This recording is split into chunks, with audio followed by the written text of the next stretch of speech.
Demandez le programme culture, c'est tout de suite avec Dominique Chimbakala. On commence par les incontournables de la rentrée littéraire, dont voici un avant-goût.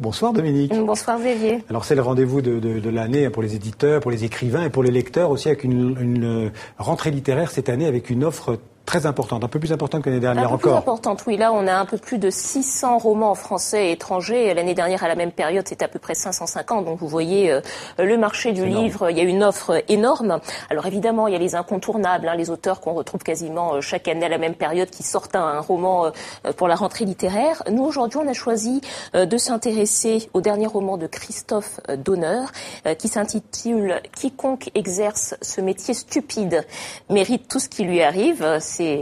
De quel métier c'est déroutant pour un livre, pour un roman. Alors, il parle du cinéma, parce que figurez-vous que ce roman s'inspire de la vie de 3 personnages emblématiques du cinéma français. Le producteur Jean-Pierre Rassam, les réalisateurs Claude Berry et Maurice Pialat, des personnages qui sont liés par des relations familiales à la ville. Et l'auteur dit avoir voulu faire de ces vies une sorte de tragédie grecque. En tout cas, quand on lit le livre en tant que lecteur, on est installé en quelque sorte dans une position de voyeur. C'est un des romans de la rentrée, lecture privée par l'auteur, avec Estelle Martin et Martin Van den Bosch. Sur le socle, on peut lire Academy Award 1966 to Claude Berry for his short film Le Poulette.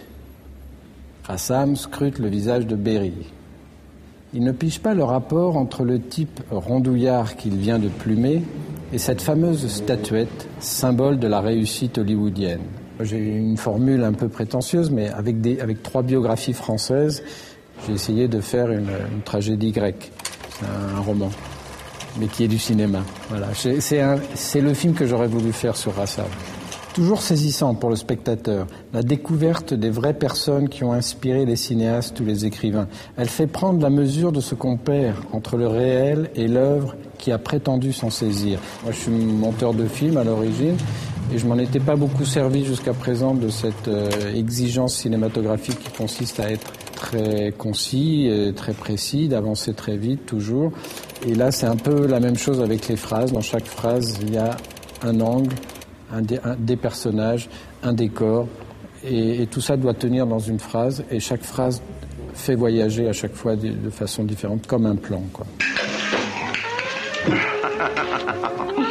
La Grande Bouffe est un film important, un film qui compte, qui change tout.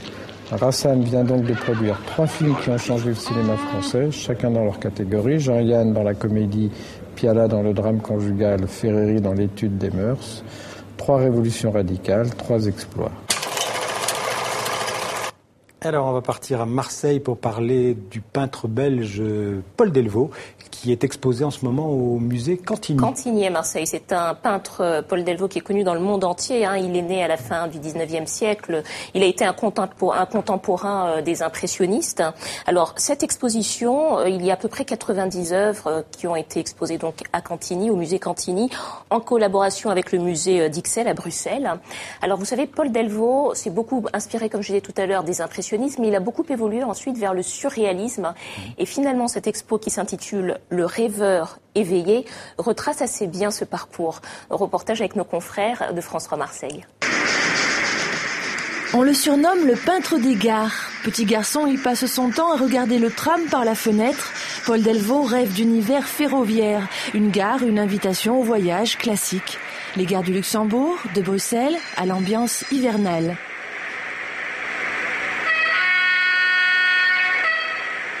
Mais comme beaucoup de peintres, tout commence avec les paysages, la forêt, la mer, jusqu'au jour où l'artiste se lance ce défi. Je voudrais peindre un tableau fabuleux dans lequel je vivrais.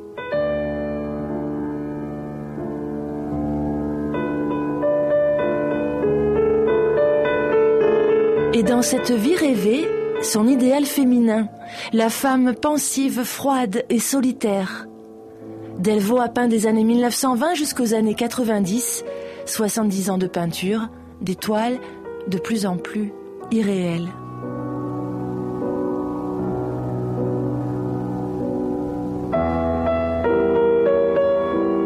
Il rêve aussi de mythologie. L'Iliade et l'Odyssée sont ses livres de chevet. Les décors, les drapés, les palais. Comme si le peintre rêveur avait vécu plusieurs vies. Je sais, c'est surréaliste.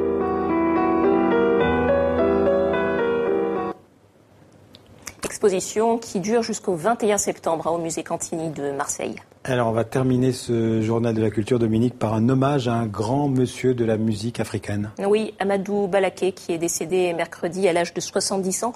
Il était diabétique. Vous savez, Amadou Balaké, c'était le doyen du groupe bien connu de salsa africaine, Africando. Il avait rejoint ce groupe en 2001 après une traversée du désert, parce que avant de rejoindre Africando, Amadou Balaké, qui était surnommé la voix d'or du Burkina Faso, était connu partout sur le continent africain, notamment grâce à ce titre qu'on va écouter, qui est un tube sur le continent. On écoute « Taximan n'est pas gentil ».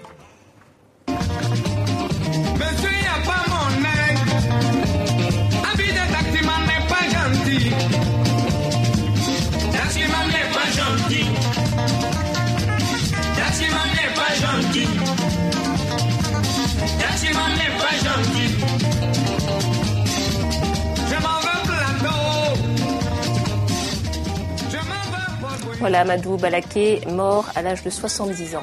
Merci Dominique.